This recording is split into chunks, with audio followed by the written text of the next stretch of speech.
नमस्कार, welcome to the second episode of skill dialogues. Skill dialogues का जो timeline जो टैगलाइन है that is where policy meets practice.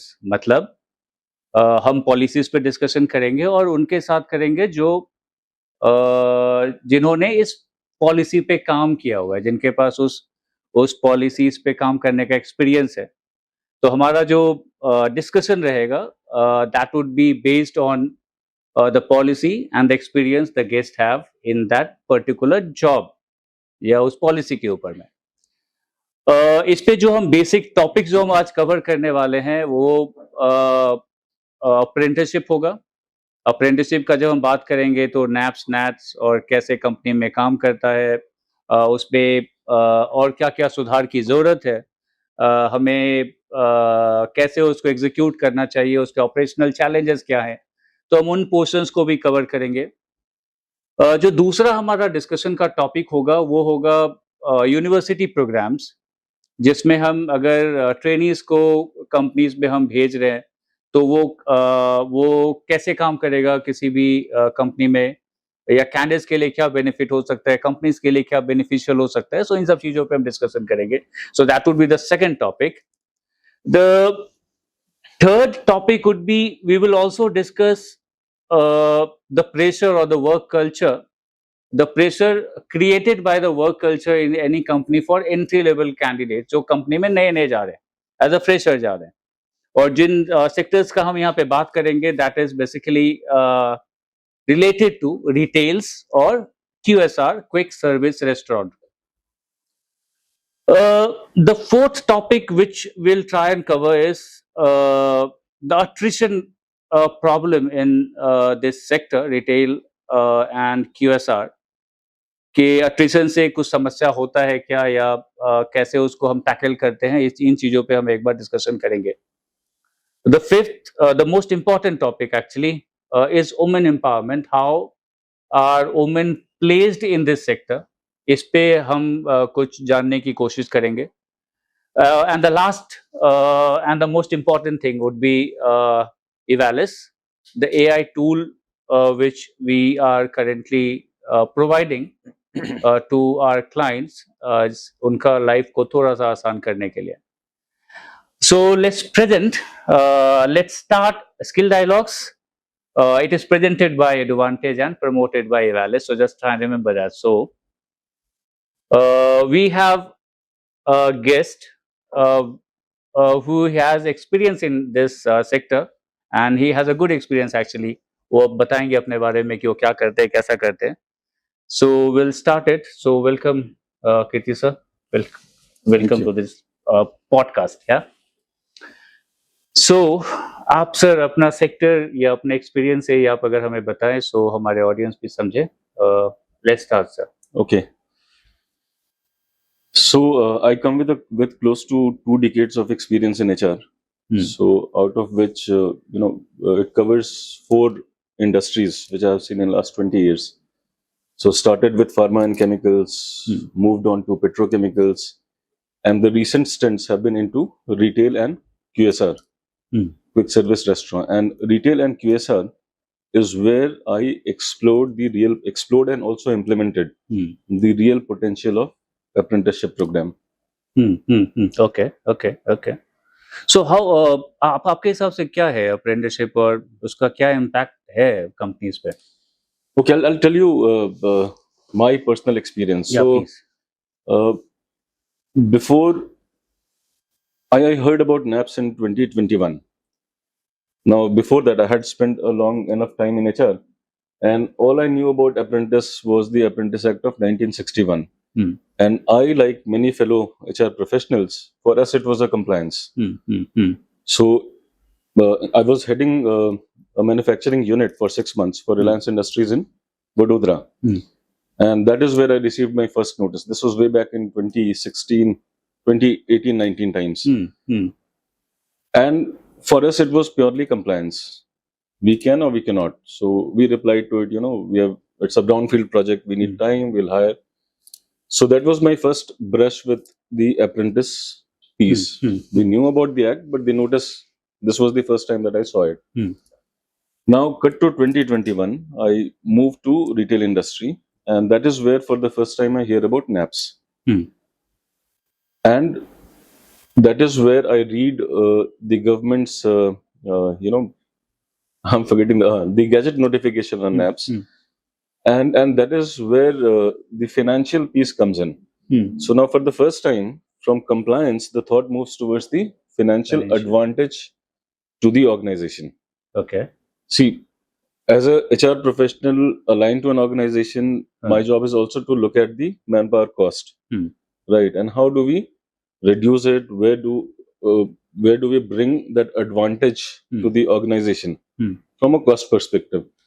So I was working with United Colors of Benetton then. That is where I implemented this for the first time, and it took some time to get that started. It took some time to realize the benefit. But the real impact was seen in my next stint with Devyani International Limited. So Devyani had been trying to scale this up for last 5-6 years, and they tried it multiple times and failed. So there are certain technicalities in implementing this program. I was aware of it. I started implementing it. Now I'll tell you the baseline from where to where, and that is where I got a strong conviction in this entire piece as an advantage to the organization. Right. So, giving you a brief context of Devyani, so it has, at that point in time, it had 1600 stores. I'm talking of 22, 23 times. 1600, correct. Okay. Across India. So, Devyani operates KFC, Pizza Hut, Costa Coffee, Wango. Across India, there was a store across every single state and union territory of India. 1600 stores, 16,000 headcount. Out of which 12,000 was frontline sales team. So this was the entire universe which I had in front of me, and that is where we started scaling up this program. The idea, the thought never was to reach the compliance of 2.5%, but to reach the maximum limit of 15%. What helped, and when I did an analysis, out of this 12,000 frontline employees, in any case, we were hiring 80% freshers. So, for me, it was just a change of payroll. From regular payroll, you put these people under NAPS. And it was difficult to imagine. Honestly, I also had not thought about the complete impact that this program financially would bring to the organization. So in last financial year, that is 24-25, we ended up saving 6 crores only through the statutory payment saving. So around PF, ESIC, gratuity and bonus. Correct. And it was not all. The icing on top was that there was an amount of 1.77 crores as a CSR budget for Devyani, which was already committed to the parent company, RJ Corp board. And I got that money back. Since we were doing NAPS, I had the dual benefit of saving the cost against statutory payments that I talked about, and B, offsetting whatever we were doing beyond 2.5% against the CSR expense. So the total savings was to the tune of 8 crore rupees in single financial year. Wow. And the best part is, I stopped DBT somewhere in July, August 2023. When it moved from reimbursement to DBT. Because DBT, and during our conversation, I'll talk more about DBT. So all this realization was without any money from the government. This was just following the Apprentice Act and the associated benefit of CSR. Wow. So that's a good experience actually. ये अगर आप 16,000 man power, उसके बाद आप 8 करोड़ के आसपास का saving कर रहे हैं, सो ये अपने आप में काफी बड़ी सेविंग है सर. सो आपको क्या लगता है कंपनीज किसके पीछे जाती है? मतलब they just want to be compliant, step number, और are they aware about the financial benefit this program could get to those companies, give to those companies? So here I'll talk about my fraternity. Yeah, please. And my estimate is that 80 to 90% of the HR folks HR, and this includes the HR leaders of the organization also, they are either not aware of the financial benefit or they're not aware of the eventual impact that it will create. Impact in a sense, financial impact. The financial impact. So how much, again, as an organization, that's an open truth everywhere. As an organization, organizations exist for profits. Correct. Right, and profits will go up if you reduce your cost. So there's a focus on cost everywhere. Correct. And the hard reality of life is that manpower is also a cost. Correct. And we are mandated to reduce that cost through various means. But this is one unexplored area which people have not explored even now. And then about 6 months back, I'm in a WhatsApp group of senior HR professionals, and there I saw this question. I gave an answer to it. The question was entirely in context of compliance. That if you're not hiring the apprentices, what is the penalty that comes from the government? So far, the focus of the HR leadership has been on, we need to be compliant and we just need to manage it. Although the government did a wonderful thing by introducing NAPS. See, what did NAPS do? NAPS just simplified the process. It added carrot. It was a stick policy earlier on, 1961. That's Correct. still the baseline. Correct. They added the carrot of 1,500 rupees. Correct.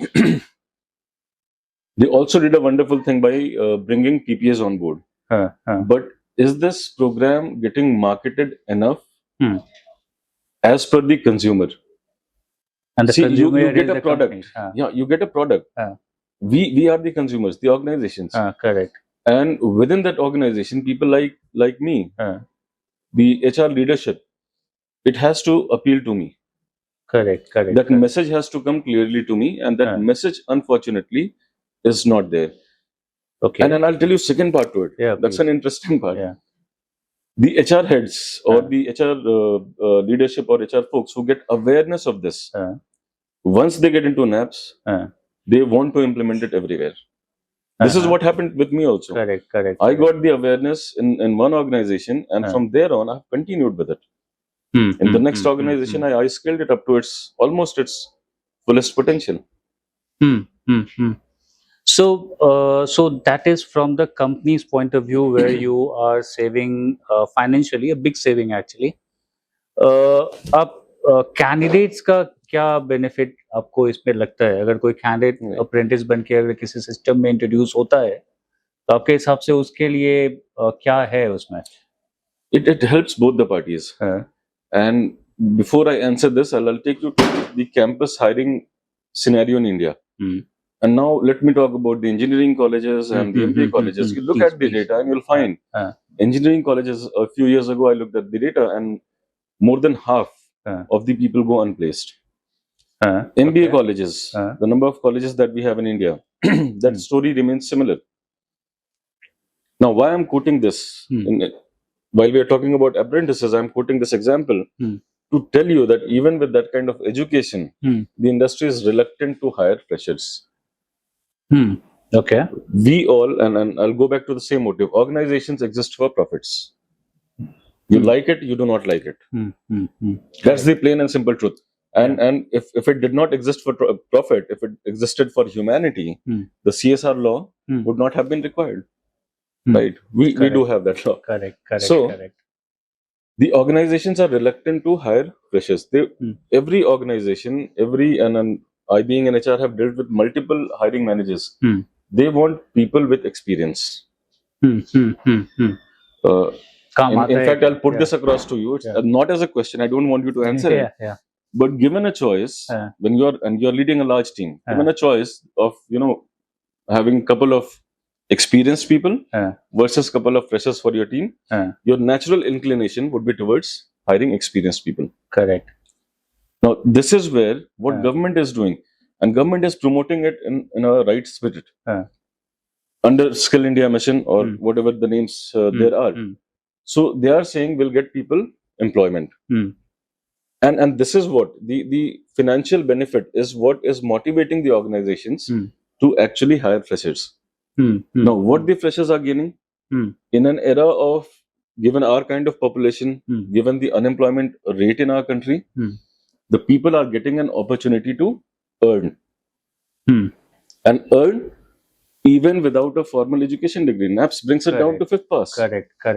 Right. Correct. So an opportunity to earn. Now, when you get an opportunity to earn, and you have whatever the module duration is, 6 months to 1 year, to prove yourself. Now, that apprenticeship period for you is a platform for you to gain experience and prove yourself. The same organization will absorb you, or now you're employable with 6 months to 1 year of experience in the industry.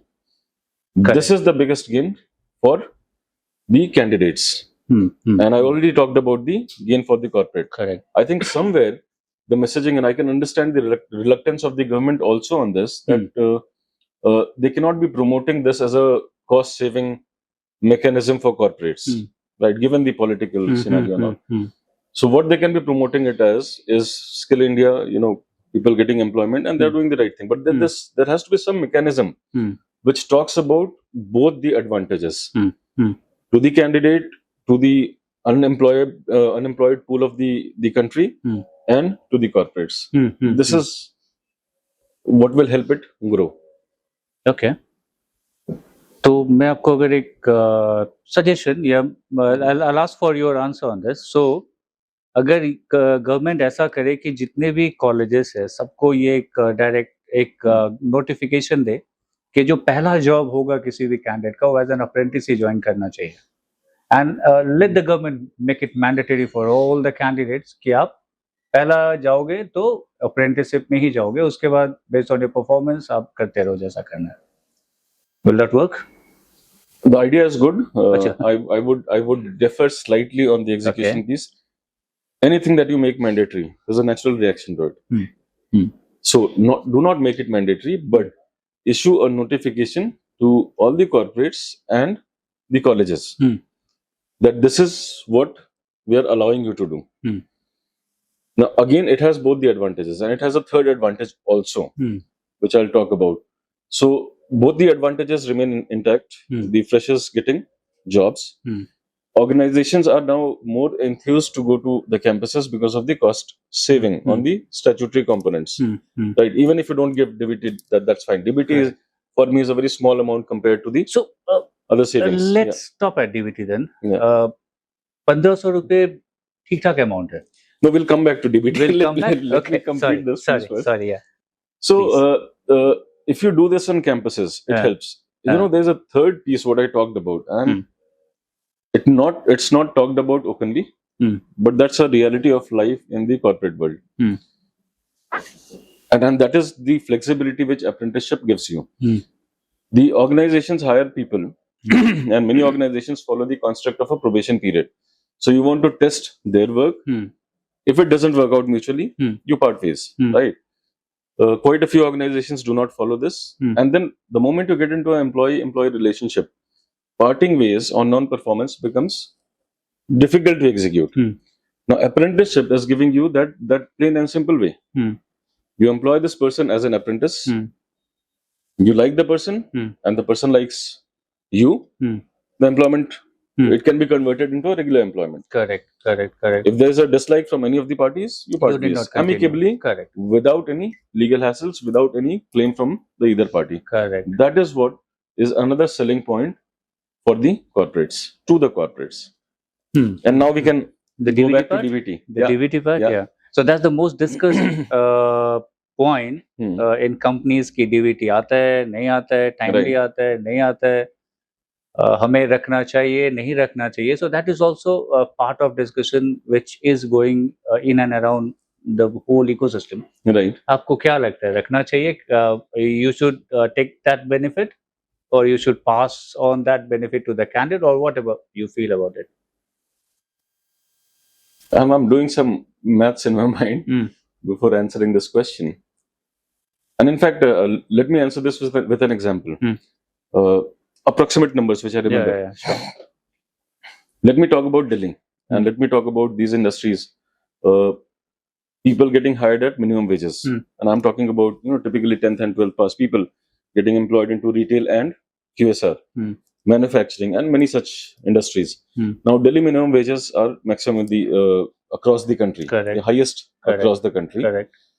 And for a semi-skilled person, the CTC, the minimum wage is around 20,000 odd. The CTC works out to 25,000 odd. Right, 25, 26,000. And the savings which I remember doing that maths was the in-hand salary on a CTC base of 25,000 is 18,000. You hire an apprentice, you're saving 7,000 rupees per month per candidate. Now, why I'm telling you this? Now, you compare this 7,000 rupees versus 1,500 rupees. Yeah. You know, this is what I call penny wise, pound foolish. 1,500 rupees is about 1/5, 20% of 7,000 rupees. You have the opportunity to save 7,000 rupees, which you are sacrificing just to get that 1,500 rupees. See, I'm not against DBT. I'm not against the organizational mindset of that. But this is what I practically encountered. And I think that story is relevant here. When I talked about the Devyani piece, and that there we were scaling up pretty fast. And this was the first 6-7 months of scaling up when DBT hits us. Before that, it was reimbursement. I was not at all bothered because reimbursement would come even after 6 months, 9 months, 1 year to the. It's coming to the organization. Correct. The candidates are not suffering. Correct. Correct. The moment this transitioned, July or August of 23 to DBT, my numbers which were going up even after attrition, the hiring was high. So we were onboarding about 150 people per month. Even if 50 were to leave, we were adding about 100 people per month. And my numbers went stagnant for 2-3 months. People started leaving. People were reluctant to join. Now you need to understand the level of hiring, the folks that we are talking about. And somewhere we talk about attrition also. These people, and with all due respect to them, the kind of salaries, the kind of minimum wages that we have, they have all the right to change jobs even for 500 rupees. And that's the practical scenario in retail and QSR. And now you're impacting that person with 1,500 rupees. The DBT not coming in time. What does the person see it as? The person sees it as, you know, I was committed this amount, I'm not getting this money. Correct. Correct. The blame goes to the organization. You know what? I received I told you I was handling this Pan India. I received a letter from the trade union of Kerala. Okay. You know, and questioning our ethics and morale, that you as an organization, you committed this, you're not paying this. So I'll not talk about the threat part of it, but an organizational credibility is getting questioned. And that is where I took a call. I stopped it. Now, the moment I stopped it, I told you 150 were additions. And towards the end of that financial year, we are adding about 450 to 500 people every month. The numbers went up. I completely stopped DBT. I said, no, company will pay. So again, going back to the Delhi example, company is paying 18,000 rupees in-hand salary to a regular team member. I'll pay you 18,000 rupees. The difference being they are entitled for the statutory payouts, PF, ESIC, gratuity bonus. You are not. Correct. So why would I sacrifice the entire program just for this 1,500 rupees? And how much do I want as a corporate? I'm getting 7,000 rupees. I can very well, you know, leave that 1,500 rupees with the government to do, you know, better things for the country. Correct. That's another way to look at it. But that's the better way to look at it actually. ऐसा सोचना चाहिए companies को और apprentices का नंबर बढ़ाना चाहिए. Completely agree on that point sir. So दूसरा, अगर मैं इससे मिलता जुलता एक सवाल आपसे पूछूं कि इस सेक्टर में अप्रेंटिसेस में खास करके अट्रिशन कैसा रहता है? आपको कितना मेहनत करना होता है उसको कम कंट्रोल में रखने के लिए? This largely depends on how you're treating them. See, the attrition is slightly high, but what will be the range of that slightly will depend on your practices. So other than this amount that we talked about, are you treating them at par with your regular employees doing the same work?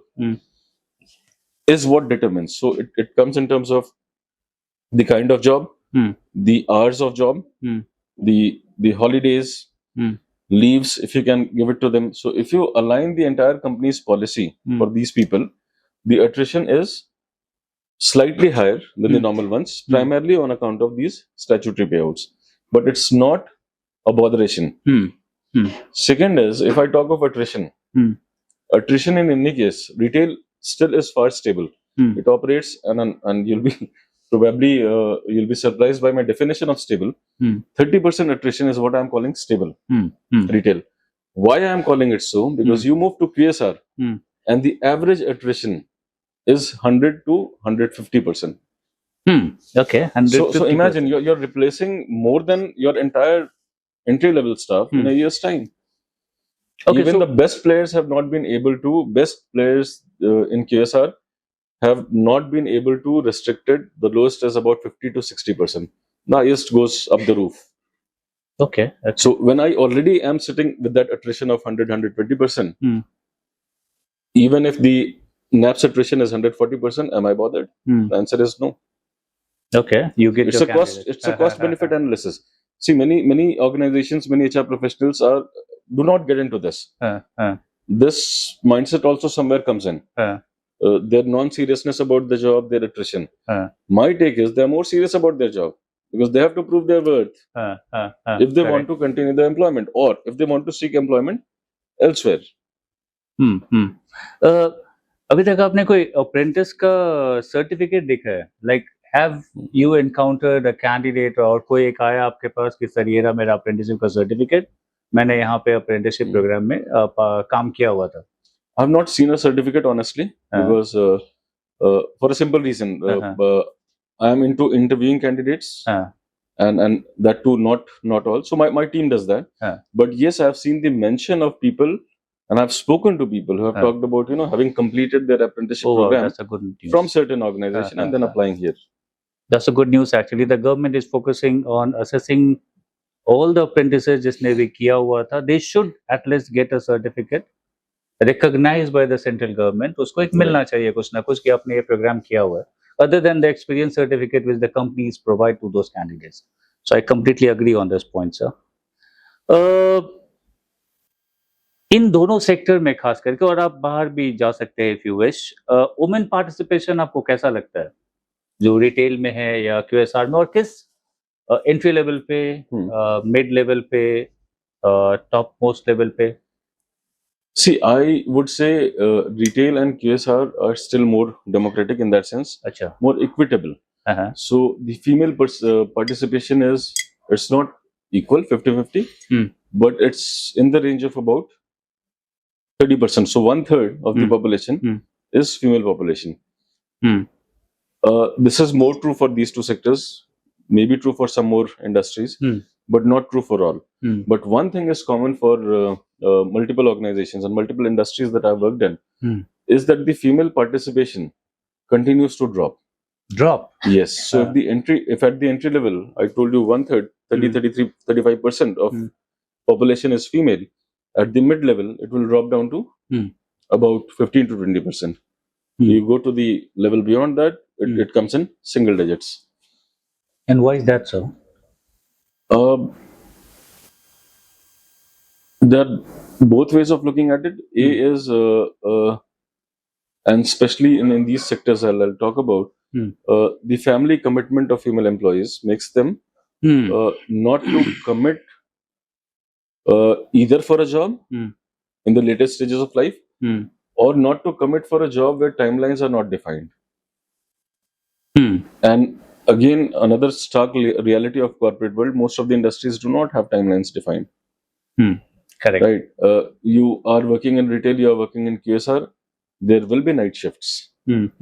So somewhere balancing between the family responsibility and the office responsibility, that's taking a toll. And second, what is natural is, again, so at the higher level, if it is dominated by, males, right, then obviously that rhythm continues, that comfort of working with the same sex continues. So somewhere that may also have some role. So let me take this opportunity and mention and you know what? I'm sorry, I'm cutting in. Please. If you I think that would be the complete part of the answer. In today's newspaper itself, I read about Supreme Court striking down a PIL which talked about menstrual leave of women. Correct. And they put it across wonderfully well. They said it will make them less attractive for job propositions. Right. So why I'm quoting this is because organizations, the way they operate, they do not want those kind of restrictions. Now the government, with its intent, is doing the right things. Talk about the late evenings for females. It's governed by the Shops and Establishment Act, and most of the states have that capping at 7 o'clock, 8 o'clock. 7 o'clock, 8 o'clock is the peak time for a QSR, for a restaurant. Right? That is one. Menstrual leave we talked about. And even the POSH Act, the government with all the right intent has implemented this, right, to safeguard. And I support it from a policy perspective. But are there not instances of women misusing it? There are many. I am in this field. I talk to my fellow HR professionals. There are many instances of women misusing it. So probably the same things. The intent of the government was to streamline and make things better for women. That is what probably is working against them in a corporate setup. A hard reality. There can be a lot of debates around it, but it will still remain a reality. हमारे offices में female का जो intake है that is something around 60%. Right. और ये सही है कि जो मिड लेवल पे या जो टॉप लेवल पे वो अभी तक तो नहीं है, सब 2-3-4 साल के एक्सपीरियंसेस है, बट हमारा जो इनटेक है that is something around 60%. And what I personally think about women participation is they make the place much more beautiful. एक सेन एक आता है कि मतलब that makes us Sen actually, जहाँ पे हमें अपने आप को बिहेव करना भी हमें समझ में आता है. So that is what we think, that is what I think, but the point well taken sir.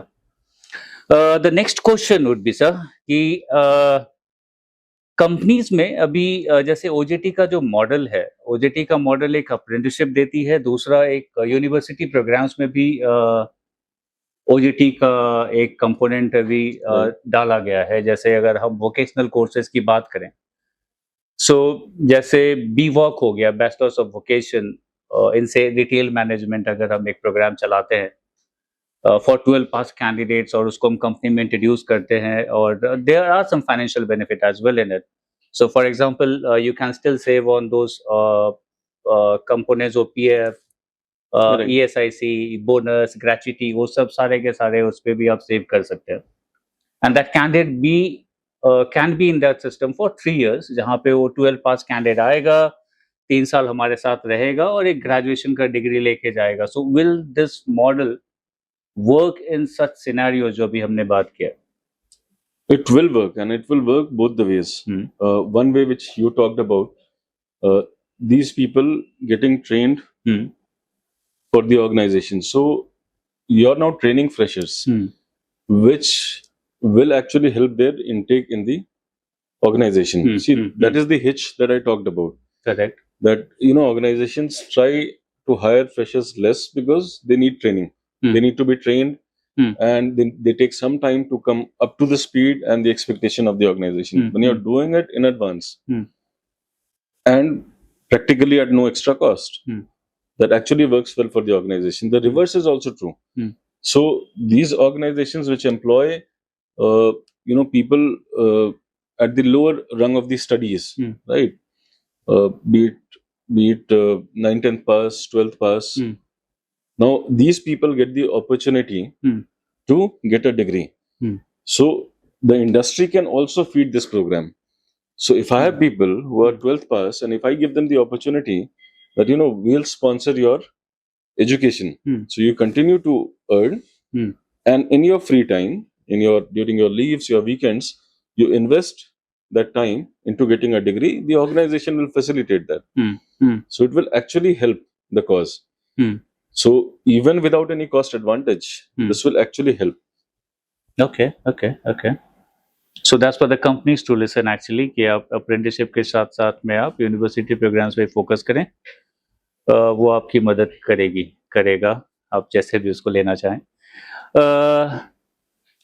Now sir advantage जो हमारी संस्था है सर, हम लोग कंपनीज के साथ तो काम कर रहे हैं। We are working with something around 400 companies now, 400 plus companies. We have a active strength of let's say 60,000 apprentices and trainees which are placed in companies पूरे इंडिया में, हर स्टेट में लगभग हम काम कर रहे हैं।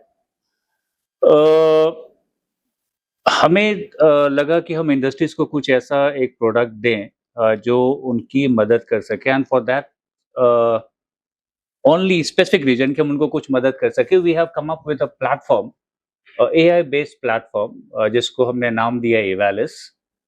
वो कंपनीज के को 4 पोर्शन से मदद करता है, या फिर कैंडिडेट्स को 4 पोर्शन में मदद करता है। The first thing is interviews, where it helps the companies, number 1। Number 2, it helps in evaluating the working staff जो उनके पास अभी है, that is number 2। The third benefit which we try and provide to candidates and companies is counseling, कि हम उनको psychometric test लेते हैं, हम उनका इवैल्यूएट करते हैं, एंड वी ट्राई एंड से कि आप किस सेक्टर में कैसा आप जा सकते हो और क्या कर सकते हैं। So those are few area जहाँ पे हम उसको अभी यूज कर रहे हैं, and that's completely AI based, it's unbiased. उस पे किसी भी तरह का भेदभाव नहीं है, किसी भी तरह का वो आपको पहचानेगा नहीं, तो इसलिए जो इवैल्यूएशन है दैट्स कंक्रीट, और एक सही रिपोर्ट तो आपको मिलता है उससे। सो आपको क्या लगता है कि ये इस तरह के टूल्स कंपनीज को मदद कर सकता है या मदद करेगा किसी सेंस में? It will. Again, Will. I'll answer this question also in 2 parts. Yeah, please. A is in terms of consistency of evaluation. And now I'm talking about the first 2 parts that you talked about. It's usage for interviews and it's usage for evaluation on the job. Okay. Now, to substantiate this with an example, we have different folks on the ground. So, be it the hiring team, be it the learning and development team, doing this thing. Hiring team does the screening piece, learning and development team would do the training evaluation piece. Now, there are variations, as is natural, amongst these individuals themselves. So, if you bring in AI, you put all your mind to it, there's some initial work on it. What is the kind of evaluation that I want? But then it becomes a consistent evaluation. And this consistency helps me eliminate the human biases which comes from person to person. So my people would change, but the process would not. So the process sanctity is what is established here. Correct. Related to this, if and these are kind of routine work. So you get consistency. You get to outsource some routine work. If some of the routine work of my team is outsourced, they can use that time for other productive things. Which helps the organization. Correct. So this was on the consistency piece. And in terms of evaluation also, see these are high volume jobs.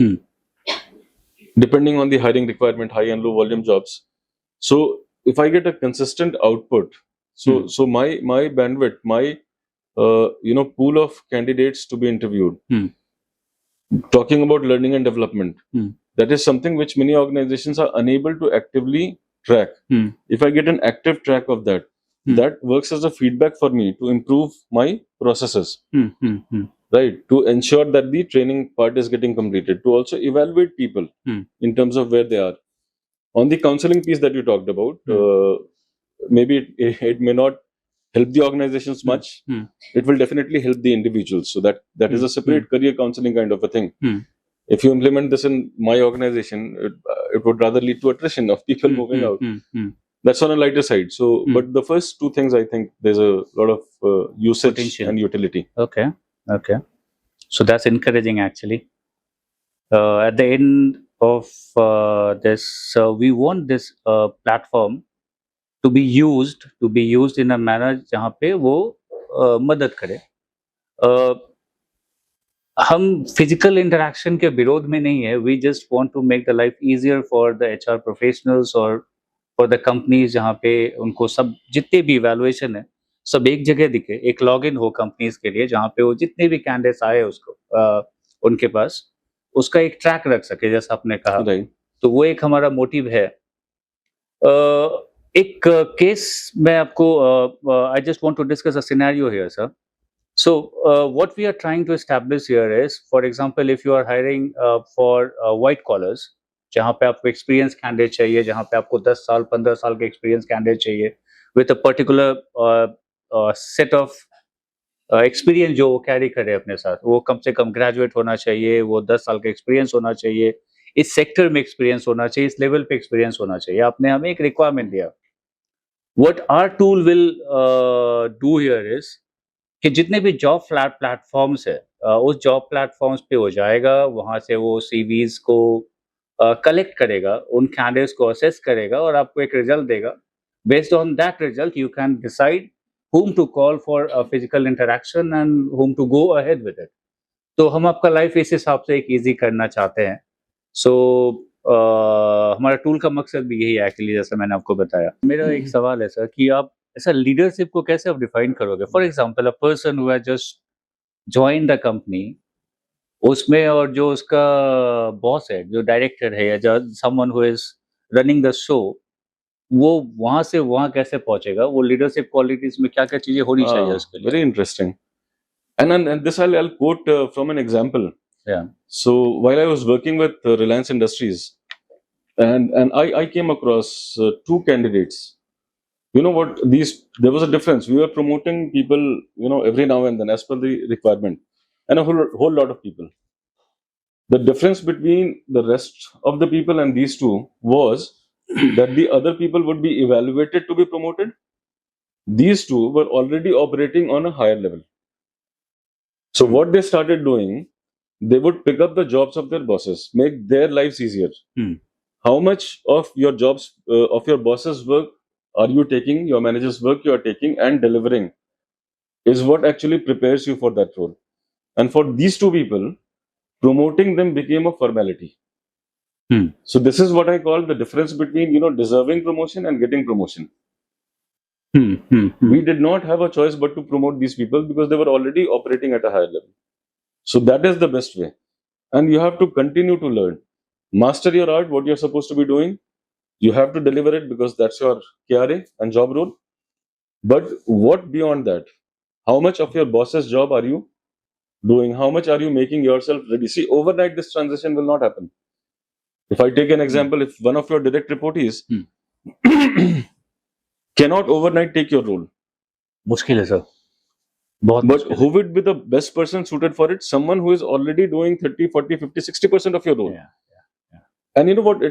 It's a win-win situation for both the parties. For the manager, he now gets free time to invest in finding new avenues.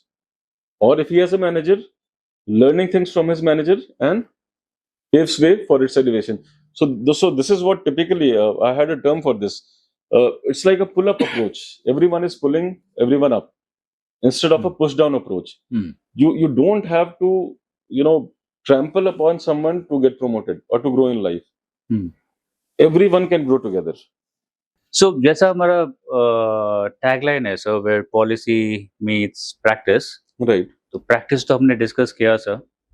Policies पे लेके, जैसे for आपने apprenticeship देखा, आपने normal contractual man power भी आपने handle किया हुआ है, you are aware about the labour laws, जो आपके वाइट कॉलर्स है उनके लिए अलग अलग लॉज हैं। सो आपको उस पे कुछ विचार है आपका कि पॉलिसी लेवल पे हमें और क्या स्ट्रेंथन करना चाहिए और कैसे करना चाहिए? See, in context of apprenticeship, I'll just summarize what I talked about. So, some of the processes are pretty good. In terms of the, onboarding the candidates, so contract generation to payroll. Payroll is working very fine. Contract generation is what can actually improve.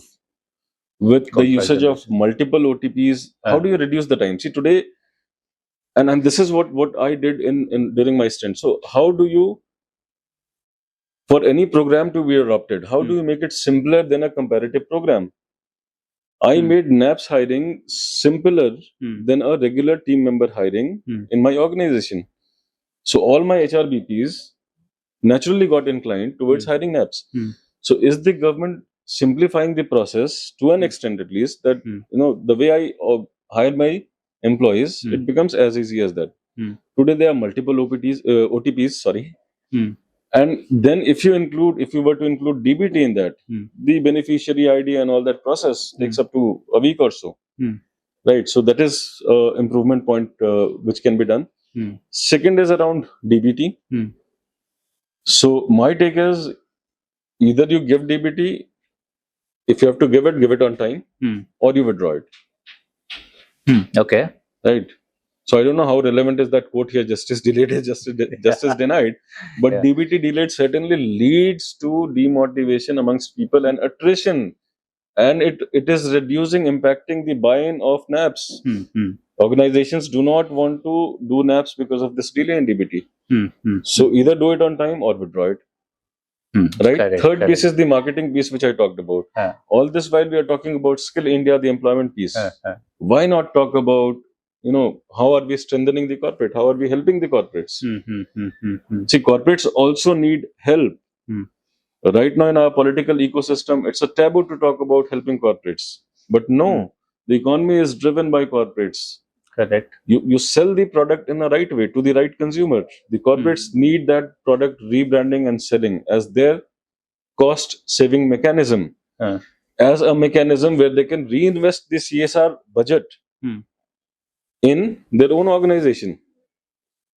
And save on 12.5% staff. Yeah, so which helps both the parties. So that is my take on that. Perfect. So मेरे पास और कुछ सवाल तो नहीं है sir. I guess I'm done with my questions. But it was a lovely interaction, sir. We covered almost all the points जो हमें बात करना था. अब हमारे इस इंटरेक्शन में I guess corporates के लिए, companies के लिए कुछ है, गवर्नमेंट के लिए कुछ है, हमारे ऑफिस के स्टाफ के लिए कुछ है कि हमारे कुर्सी पे आने के लिए क्या करना पड़ेगा. So that's also something which is good. हमने वुमेन एम्पावरमेंट के बारे में बात किया. We also tried and discussed the AI platform which could assist or help the companies in multiple areas जहाँ पे भी उसको जैसे भी यूज करना चाहे. So that was a lovely interaction, sir. So thank you very much for interacting with us, for coming here and enriching our knowledge. Knowledge बढ़ा तो है पक्का सबका कुछ ना कुछ. So thank you very much, sir. Thank you very much. Really enjoyed this interaction.